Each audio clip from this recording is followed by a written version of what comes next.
오늘은 여주 동행한 인물 18번째로 베드로에 대해서 살펴보겠습니다. 그리고 제가 다음 주에는 안드레를 나누어 볼까 묵상하고 있습니다. 여러분, 베드로의 이름의 뜻은 본명이 베드로가 아닌 것은 알고 계시죠? 제가 지난 주일도 베드로와 연관된 말씀을 나누었습니다. 베드로는 주님께서 제자가 된 이후에 주님께서 주신 이름이지 않습니까? 우리 창세기 29장 33절을 보면 이 야곱의 두 부인이 있었습니다. 레아와 라헬. 근데 이 레아는 얼굴이 그렇게 예쁜 얼굴이 아니라서 야곱이 사랑한 이 라헬을 사랑할 때 이 레아가 소원이 나도 내 남편에게 사랑받는 것이 얼마나 소원이었으면 첫째 아들을 낳고 둘째 아들을 낳았을 때 그의 이름을 시므온이다. 시므온이란 말은 이제는 내 남편이 나를 들을 것이다. 내 말을 들어줄 것이다 해서 둘째 아들의 이름을 시므온 그랬는데 그 시므온의 이름의 뜻이 시몬과 같은 의미가 있다라고 이야기들을 합니다. 그래서 시몬의 이름의 의미는 시므온에서 유래됐는데 뭐라고요? 하나님이 우리를 들으신다. 그래서 레아의 소원이 이제는 내 남편이 내 말을 좀 들어주겠지 해서 시므온을 듣는다라는 소원을 창세기 29장 33절에 이야기할 때 시므온이란 이름이 신약의 시몬이란 이름과 어원학적으로 같다라는 것을 기억하시기 바랍니다. 자, 이 베드로는 그의 동생 다음 주에 살펴볼 안드레에 의해서 주님께 인도를 받고 제자가 되었습니다. 여러분, 예수님의 수제자 3명 가운데 처음으로 예수님의 제자로 부름받은 사람들이 안드레와 요한입니다. 근데 이 안드레와 요한은 침례자 요한의 제자로 가르침을 받고 있었고 침례자 요한이 예수 그리스도를 소개할 때 안드레와 요한은 주님을 따라 나서면서 주님의 제자, 사도가 되었는데 이 안드레는 그의 형님을 주님께 인도하면서 예수님의 12제자 가운데 처음 3명의 제자는 안드레, 요한 그리고 바로 베드로가 되겠습니다. 자, 요한복음 1장 42절을 보시면 이런 말씀이 기록되어 있습니다. 그가 그를 데리고 예수님께로 오매, 안드레가 예수님께 그의 형을 데리고 온 거죠. 예수님께로 오매 예수님께서 그를 바라보시고 이르시되 내가 요나의 아들 시몬인즉 게바라 불리리라 하셨는데, 게바는 번역하면 돌이라 베드로다라는 뜻이죠. 그러니까 게바라는 것은 그 당시 팔레스타인에서 사용하던 아람어 발음으로 게바이고 시파스. 그래서 이 게바란 말은 이제 영어로 옮기면 피터, 베드로란 뜻이 되겠습니다.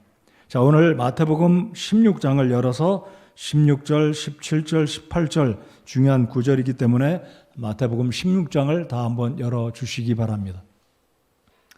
자, 이 마태복음 16장에 이 베드로와 연관된 이름이 잘못 해석되어서 사람들이 특별히 천주교회가 이 베드로를 초대 교황이다라고까지 일컬으면서 잘못된 해석으로 성경을 오도하고 있는 모습을 오늘 이 저녁에 우리 분명히 이해할 수 있기를 바랍니다. 자, 마태복음 16장을 다 펴주시기 바랍니다. 자, 16장에 보시면 이제 예수님께서 베드로와 이제 대화를 나누시는 이제 장면을 보시게 됩니다. 15절에 그분께서 그들에게 이르시되 제자들에게 묻지 않습니까? 너희는 나를 누구라고 하느냐 하시니, 내가 누구냐라고 물을 때 12제자 가운데 제일 용감하게 먼저 대답한 이 말을 잘하고 말을 빨리 하기 원하는 이 성격의 스타일의 베드로가 대답을 합니다. 이르시되 주는 그리스도시요 살아계신 하나님의 아들이시니다 하매. 자, 베드로가 우리 주님이 기대하셨던 말을 정확하게 대답을 했다라고 믿습니다. 주님은 그리스도시요. 여러분, 그리스도란 의미가 무슨 뜻입니까? 나의 구주이십니다라는 고백이지 않습니까? 주님은 나의 구주이시며 살아계신 하나님의 아들이시다. 자, 17절 다 같이 읽겠습니다. 시작. 예수님께서 그에게 응답하여 이르시되 바요나 시몬아 내가 복이 있도다. 그것을 내게 계시한 이는 살과 피가 아니요 하늘에 계신 내 아버지시니라.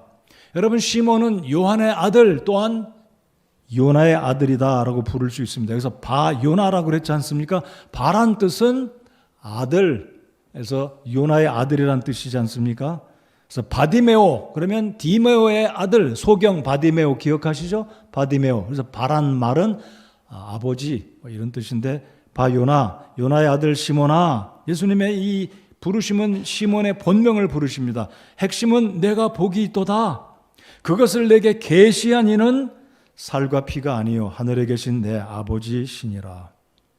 자, 그러니까 우리 사람들이 혈통을 통해서, 인간의 어떤 지식을 통해서는, 가문을 통해서는, 인간적인 학습을 통해, 공부를 통해서는 예수 그리스도가 우리의 그리스도 구주라는 것을 믿을 수 있는 사실은, 이거는 하나님의 도우심이 아니면 불가능하다는 의미를 주님이 말씀해 주십니다. 내가 복이 있다. 내가 그리스도라는 사실, 예수 그리스도를 내가 이렇게 고백한 것은 살과 피가 아니요 하늘에 계신 내 아버지시니라. 자, 그러므로 우리가 구원받게 된 것은 우리 하나님의 역사하심, 성령 하나님의 역사하심으로, 복음을 통해서 우리가 회개하고 예수님을 믿음으로 구원받게 된 것은 우리의 혈통으로 요한복음 1장에 나오지 않습니까? 요한복음 3장이죠. 혈통으로나 육신의 이렇게 정으로나 사람의 뜻으로 나지 않고 성령의 도우심으로 거듭나게 됐다는 주님의 말씀을 생각이 납니다. 자, 18절이 이제 오늘 우리가 나누고자 하는 핵심 가운데 한 구절인데요. 18절을 보시겠습니다. 또 내가 내게 이르노니, 내게는 누구입니까? 지금 문맥에서 베드로에게 주님이 이르시는 말씀이죠. 너는 베드로라. 이 반석 위에 내가 누구의 교회입니까? 내 교회를 세우리니, 내가 내 교회를 세우리니 지옥의 문들이 그것을 이기지 못하리라. 근데 이 18절이 이제 많은 사람들이, 특별히 천주교에서는 이 구절을 자기들 방식으로 해석하고 적용을 합니다. 자, 그래서 적지 않은 사람들이 예수님은 베드로가 교회의 근본이 되었다라고 이야기들을 하는데, 그것은 잘못된 해석이죠. 자, 여기서 발음상 베드로는 페트로스라고 읽을 수 있습니다. 헬라어 발음으로 페트로스. 내가 내게 이르노니 너는 페트로스라. 자, 베드로라는 이 발음을 헬라어 발음으로 하면 너는 페트로스다. 내가 이 반석 위에 내가 내 교회, 이 반석은 페트라. 자, 발음이 좀 비슷하죠? 너는 페트로스다. 내가 이 반석 페트라 위에 내 교회를 세운다라고 말씀하십니다. 자, 그런데 이 헬라어 단어의 발음상 비슷하니까 천주교회에서는 베드로 위에 우리 예수님께서 교회를 세웠다라고 억지적으로 자기들 방식으로 해석을 하고 어떻게 적용을 하냐면, 베드로가 천주교회의 첫 번째 교황이다라고 말을 합니다. 그리고 초대 교황 베드로 다음에 지금까지 몇 대인지는 모르겠지만 수십 대 교황들이 계속 이어받고 지금까지 이제 교황이 세워져 있지 않습니까? 잘못된 해석이죠. 자, 베드로라는 뜻은요, 페트로스라는 뜻은 작은 돌이다라는 거죠. 작은 돌, 스톤, 한 개의 돌. 우리말로 하면 돌멩이. 큰 돌도 아니라 돌멩이라는 거죠. 너는 돌멩이다. 너는 베드로다. 페트로스다.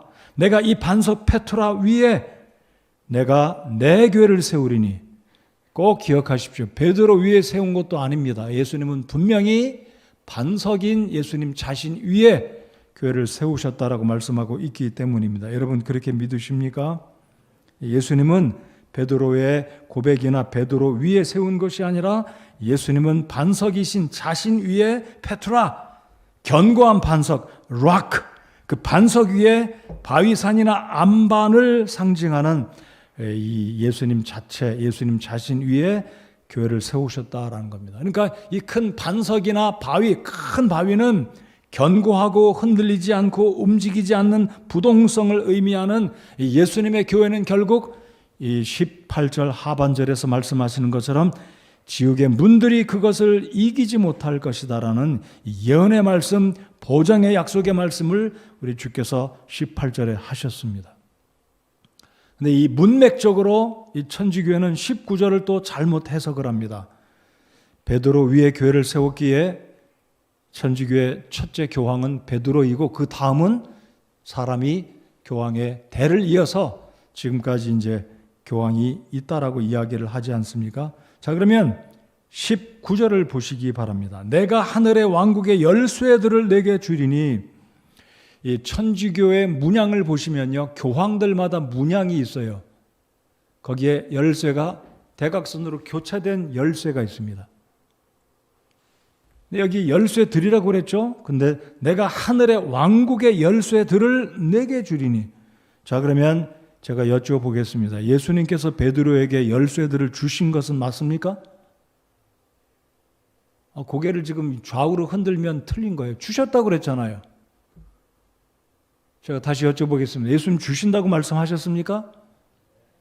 맞잖아요. 주셨잖아요. 그럼 이게 무슨 열쇠냐 이거죠. 관건은 이게 무슨 열쇠냐 이거예요.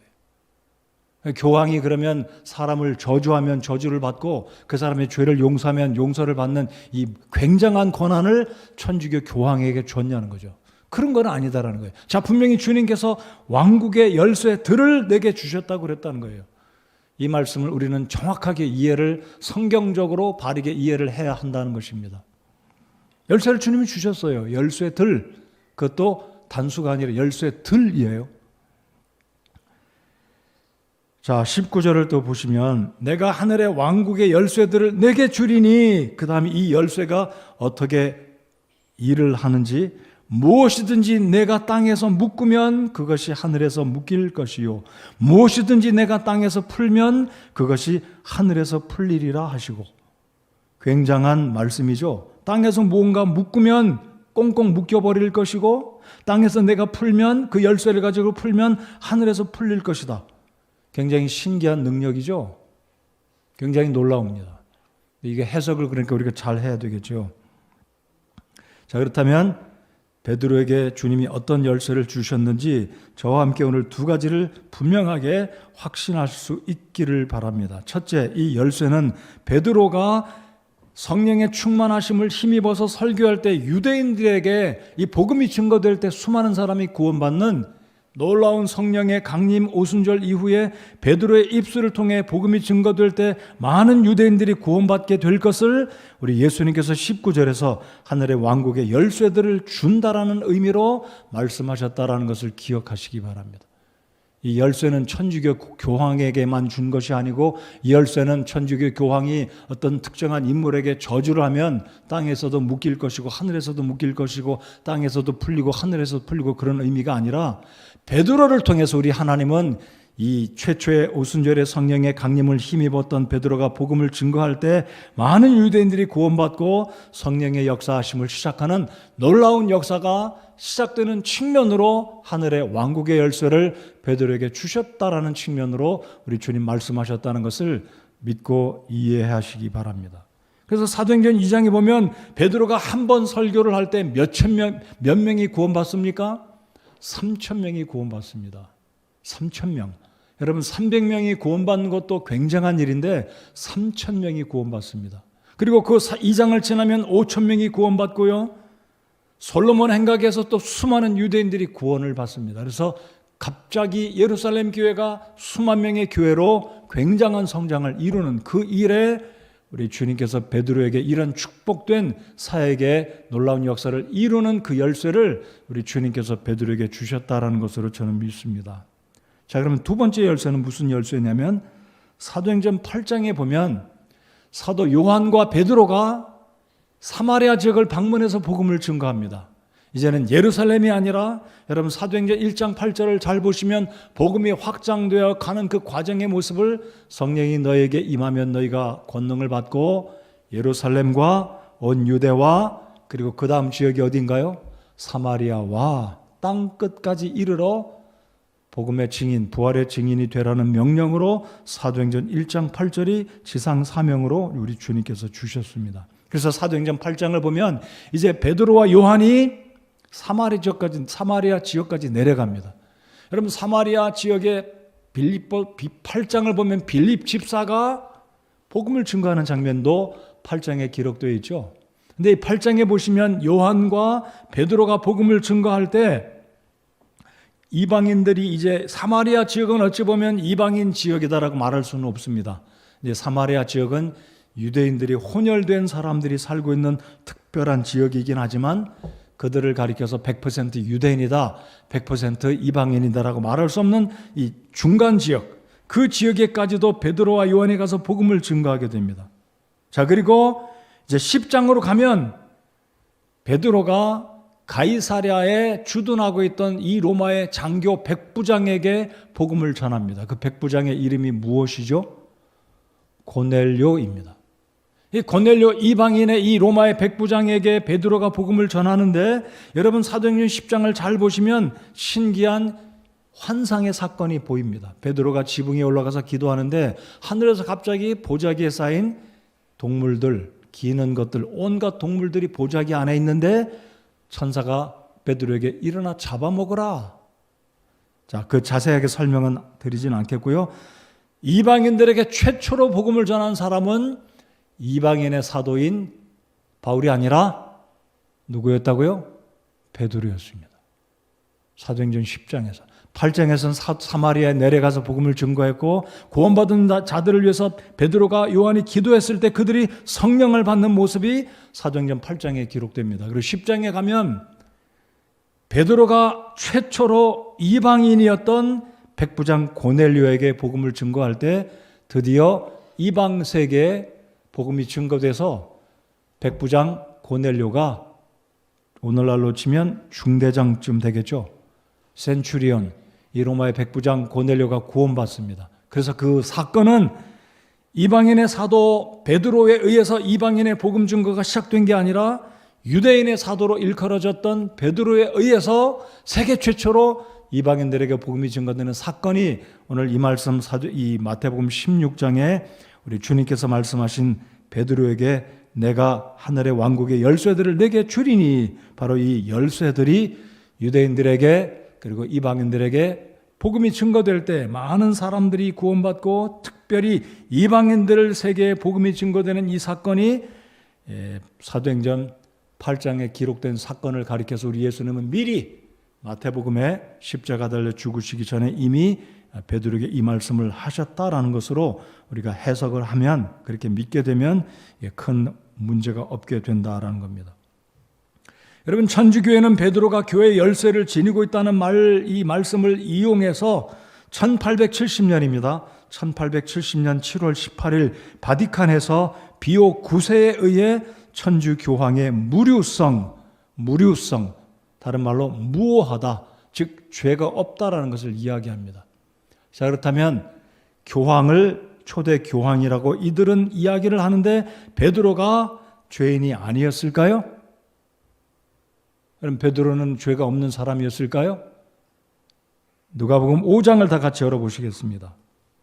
누가복음 5장 4절로 8절까지 보시면 이 베드로가 부름을 받았을 때 예수님을 만나서 이 고기를 잡게 되는데 예수님께서 그렇게 말씀하시지 않습니까? 깊은 바다에 그물을 내려라. 그러니까 베드로가 밤새도록 수고했지만 주님 말씀에 의지해서 그물을 내리겠습니다. 그리고 그 말씀을 의지했을 때 고기가 엄청 많이 잡히지 않습니까? 자, 누가복음 5장을 다 열으셨으면 시몬 베드로가 그것을 보고 그 구절을 같이 한번 읽겠습니다. 시몬 베드로가부터 다 찾으셨죠? 자, 시작. 시몬 베드로가 그것을 보고 예수님의 무릎 앞에 엎드려 이르되 오 주여 내게서 떠나소서 나는 죄 많은 사람이니이다 하니. 죄가 많다, 저는 죄인입니다라는 고백을 넘어서서 나는 죄가 많은 사람이다라고 고백했습니다. 베드로가 누구의 말로 한 거? 자기 입으로 지금 자기 입술로 고백했지 않습니까? 나는 죄 많은 사람입니다. 주여 나를 떠나소서 나는 죄인이로소이다. 죄가 많은 사람입니다. 모순이잖아요.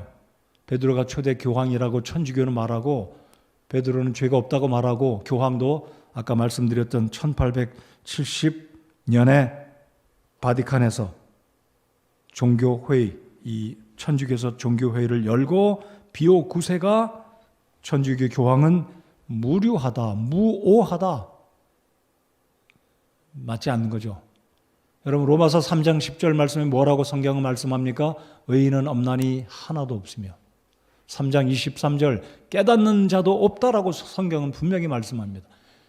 여러분, 이 세상에 어느 누구랄지라도, 어떤 위인일지라도, 어떤 위대하게 주님께 쓰임받은 사람일지라도, 심지어 사도들일지라도 예수님을 제외하고는 모두가 다 죄인임을 믿으십니까? 인정하시죠? 그러니까 베드로도 죄인이었어요. 그러니까 천주교의 그 선언은 성경의 말씀을 부정하는 거죠. 성경의 말씀을 부정한다는 말은 틀렸다는 말입니다. 잠깐, 베드로도 죄인이었어요. 그러나 베드로가 이 고백 이후에 예수님을 구주로 영접하고 오늘 읽었던 마태복음 16장에 베드로가 고백하기를 주는 그리스도시요 살아계신 하나님의 아들이다라는 분명한 명확한 성경적인 구원의 고백이 있었습니다. 베드로는 구원받은 사람입니다. 무엇에 근거해서요? 주님을 자신의 그리스도라고 고백했잖아요. 여러분, 이전에게 여러분께 여쭤보겠습니다. 예수 그리스도는 여러분의 개인의 그리스도이심을 믿으십니까? 그렇지 않다면 속히 회개하고 예수님은 나의 그리스도시요 내 죄를 담당하시고 십자가에 죽으시고 피 흘려주신 나의 그리스도이십니다. 나의 메시아입니다라고 영접하고 주님을 믿으면 구원받게 되는 것입니다. 자, 제가 사진을 한 장 소개해드리면, 자, 저 베드로의 뒤편에 보면 뭐가 피어 있습니까? 모닥불이 피어 있죠. 집이 불타는 장면이 아니고 모닥불이 어찌 보면 이쪽에서 보니까 굉장히 큰 불이 난 것 같은데 모닥불을 쬐고 있는 제사장의 뜰에 있는 사람들입니다. 그러니까 예수님이 돌아가셨을 때는 지금철이에요. 지금철, 6월절, 4월, 5월 이때쯤. 음력이기 때문에 5월이 걸릴 수도 있고 4월이 될 수도 있는데 아무튼 예수님은 6월절 기간 중에 돌아가셨습니다. 제가 지금 말씀드리고자 하는 것은 밤이 되면 팔레스타인의 기후는 굉장히 춥습니다. 기온의 차이가 있어서. 그러니까 제사장들의 이 종들이, 이 사람들이 지금 불 쬐고 있는데 베드로도 거기 불 쬐면서 멀찌감치 예수님을 바라보다가 너도 갈릴리 사람이고 너 예수님과 같이 있었다. 베드로가 부인한 겁니다. 자, 그 다음 중간에 보면 어떤 동물이 하나 있어요? 그 동물이 무슨 동물처럼 보입니까? 닭입니다. 수탉. 루스터가 꼬끼요 하고 지금 우는 거예요. 그러자 베드로가 주님의 경고의 말씀이 생각나서 제사장의 뜰을 떠나 바깥에 와서 지금 얼굴을 감싸고 통곡하고 울며 회개하는 장면입니다. 그러니까 화가가 상상해서 그린 거죠. 자, 그러니까 베드로는 사도로 부름받고 부족함도 허물도 있었고 예수님을 3번 부인했기 때문에 당연히 죄가 있죠. 그럼에도 불구하고 이 베드로의 특징이자 장점은 가룟 유다와 달리 베드로는 즉시 회개할 줄 아는 사람이고 회개를 했습니다. 이게 베드로의 장점이었다라는 거예요. 베드로는 굉장히 많은 장점도 있고 특징들도 있었지만 우리 주님 앞에 이 감성적으로 죄를 지었을 때는 즉시 우리 주님 앞에 눈물로 회개하는 사람이었다라는 거예요. 그래서 우리 주님이 기뻐하시는 사람은 누구인가요? 죄를 안 짓는 사람 이 세상에 있습니까? 없습니까? 성경 말씀에 보면 도무지 없다고 말씀하셨어요. 죄를 안 짓는 사람은 어떻다고요? 도무지 없다고 말씀하셨습니다. 그러니까 우리 하나님이 기대하시는 사람은 죄를 아예 안 짓는 사람이 아니라 죄를 지었을지라도 즉시 우리 주님 앞에 요한일서 1장 9절 말씀처럼 자신의 죄를 인정하고 자백하고 용서를 구하면 빛 가운데 거하시는 우리 하나님께서 우리를 용서하시고 예수님의 보혈로 정결케 하시는 자비로우신 좋으신 아버지 하나님을 믿으십니까? 베드로가 용서를 받았습니다. 자, 그래서 베드로는 말 실수가 많고 성격이 급하고 다혈질적인 사람입니다.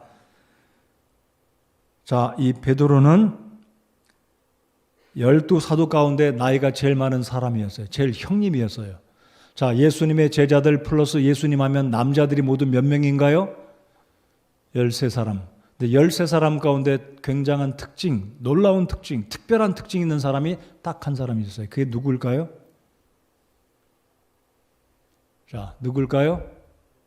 부인을 데리고 다니는 남자가 있었습니다. 베드로였습니다. 예수님이 12제자들 데리고 다니면 다 남자들이 13사람인데 부인 한 사람을 데리고 다닌 사람이 누구라고요? 박준영 형제 누구라고요? 결혼했던 베드로가 유일한 부인 데리고 다니는 사람이에요. 예수님 당연히 결혼 안 했잖아요. 베드로 이외에 11제자 결혼 안 한 걸로 저는 믿어요.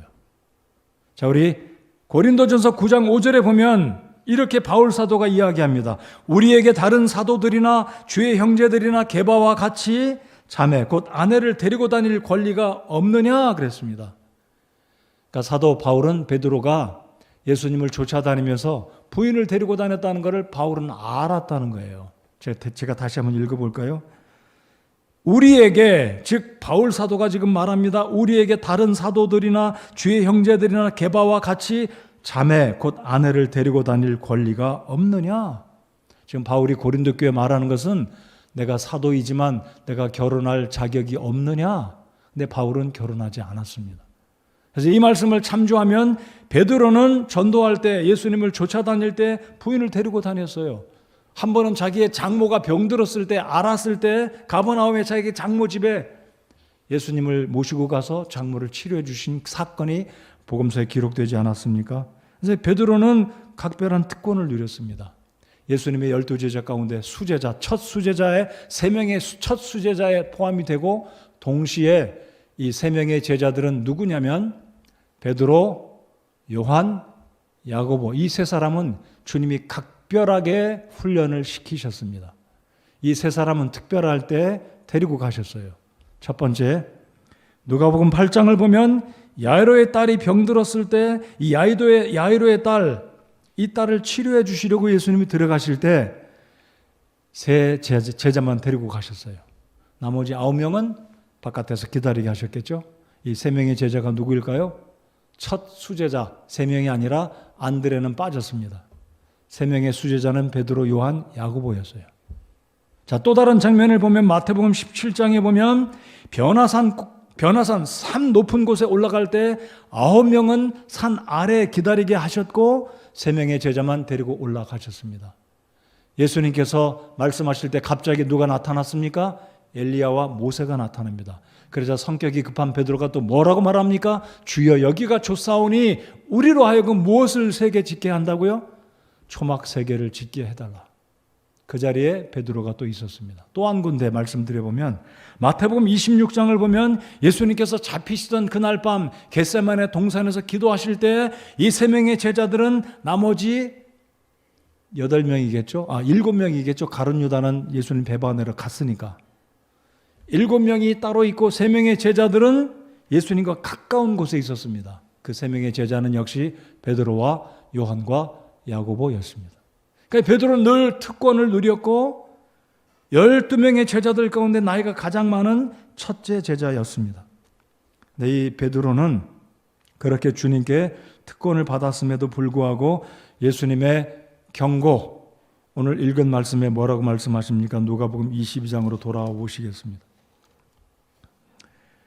자, 22장의 31절 다 같이 읽어보겠습니다.